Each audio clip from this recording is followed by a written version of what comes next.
Hi, I'm Seamless, and today is, I'm pretty sure it's Monday. It might still be Sunday. But if it's whatever day it is, this is a How to Synth. And today I'm going to show you how to make this sound.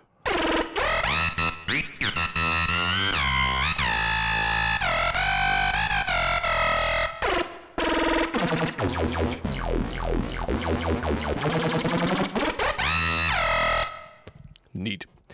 So this is another attempt at using Reaktor 6. This one is only Reaktor 6. Last time I tested it, by using it as an effect and other external options, and this one is entirely contained within Reaktor 6. So this is using the blocks architecture, which is these guys, these sort of built-in dudes here. And they're pretty neat. If you didn't see the other video, or if you have not heard of this, the whole point of blocks and the block stuff is that they're sort of designed to work like an actual modular synth thing, like an actual Eurorack kind of, or whatever, I guess, modular business. And it has a lot of the similar requirements in terms of putting together things. So in the beginning, there's this note in block, which is in the utility section. These are blocks, util, bam, note in somewhere in there, yeah. And it takes MIDI and it puts out various information. Right now I'm using pitch and gate and going into the pitch settings of the oscillators I'm using and the gate setting in the envelope. Now the reason why there's an envelope and also a VCA, which stands for voltage controlled amplifier, is because regular sort of analog synth oscillators are always on. The second you power them on, they're outputting audio signals in the waveforms or whatever. And so to sort of make it behave like what we're used to hearing, which is referred to as a synth voice, where we control the pitch, we control the level, there's like an envelope which does attack and ADSR and the whole thing, we have to actually have it separate specific units for doing that. Most regular hardware synthesizers will have all this together built in, but the whole point of modular analog synthesizers, or I guess rather just really modular, because there are digital modular synths, the whole point of that is that you're in control of how that gets routed around. And we could do neat things when we do that kind of thing.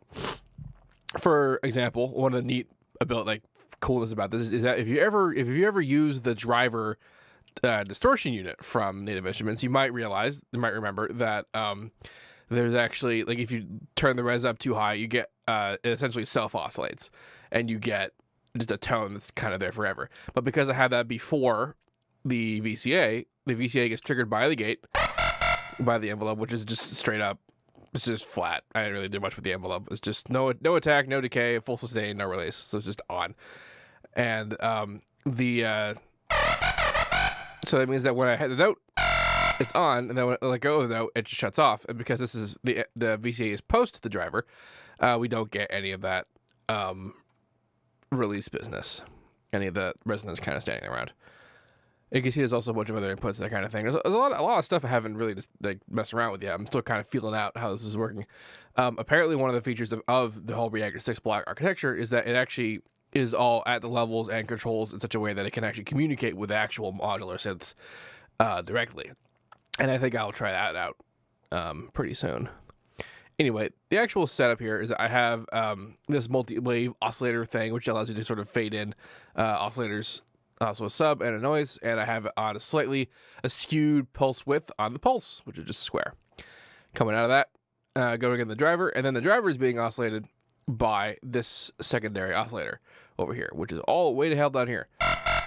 So like when I'm playing a lead, like lead level stuff, we're getting the very base level modulation. Like if this was at the same level, that's how high that'd be. That actually sounds kind of cool by itself, doesn't it?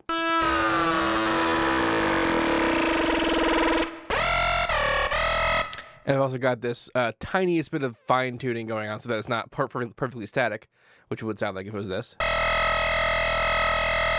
You turn up a little bit. You can hear it kind of move when you're doing it. So that's the purpose of that. Now I have this comb filter after the VCA, and the comb filter is also being modulated by the same oscillator. Now, whenever you connect any of the control signals, for example, like this oscillator, you connect it to the mod inputs, or I could just put it straight up in the pitch. There's also a separate FM input.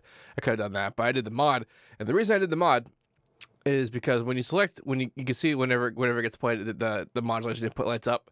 And you click on the modulation input, and you can determine how much the modulation input gets put on whatever parameter has applicable modulation settings. And then the modulation setting has a negative and positive polarity setting, which is nice. So you're able to, I have the saw wave going on, but it's actually, for the most part, going opposite. Actually, for the most part, it is actually straight, but I think just over here, it's actually going up, which is neat. Along with that, going in the comb filter, I actually have the pitch setting from the note in going into the pitch setting as well, and I have keyboard tracking all the way up. So I set the tone to sound the way it did.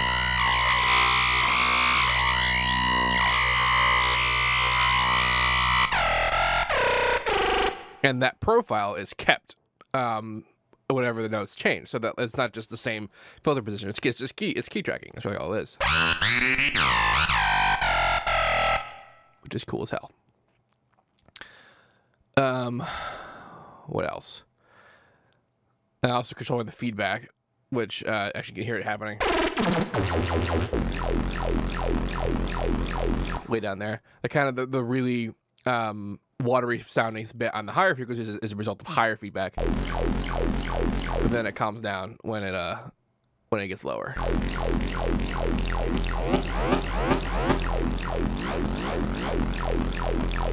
It's at negative 100%. I didn't know that. Okay, now I do. So it's going down and then going back up a little bit. This is all going into this filter. The whole purpose of this filter is not actually doing anything right now, but it's a high-pass filter. And you might note that when we play the really high notes, we get a bunch of bass harmonics. And if you don't want that, turn the filter up. Could probably keyboard track this too, actually. That'd be a smart plan, wouldn't it? Let's take pitch, go into the filter. Where is it? Pitch, bam.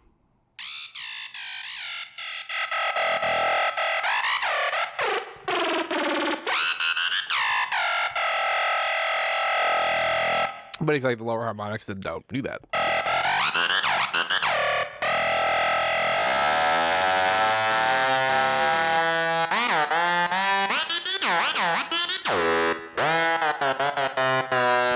That's kind of fun. I like the lower one though. And then it goes into reverb, because reverb is just reverb. Not really a lot of that going on. It's important to note that not all, you might see the reverb has a left-right, and so does the distortion have a left-right, but most of these don't have left-rights, and they just have a single output, and I'm just cloning them into the left and rights. This guy, in fact, should be doing left and right into the input here. I see it knows. It knows it's a single input. Okay, that makes sense. In regular modular world, one oscillator and one filter is one channel, and this is also a monophonic sound. I'm actually not totally sure how Reaktor, the blocks architecture, handles poly. For all I know, that it actually allows us to just straight do, multiples or whatever. But in real modular world, you have to actually just have copies of everything if you want to have more than one voice, if you want to actually play a chord. Most people probably just bounce out notes to make chords. I've actually done that myself when I've made patches on my rig. Because if you think about, actual physical hardware, it's kind of expensive if you want to have like a 7-voice chord happening live. Unless you have something that is polyphonic. Like actually a built-in synth that's polyphonic. Which is not too uncommon. Yeah. So this is all neat. This is all pretty neat stuff. This preset will be available for download in the description of this video. It's an ensemble. If you have any questions about this, please let me know. Don't forget to like, comment, and subscribe, and all that good stuff. And as usual, have a nice day.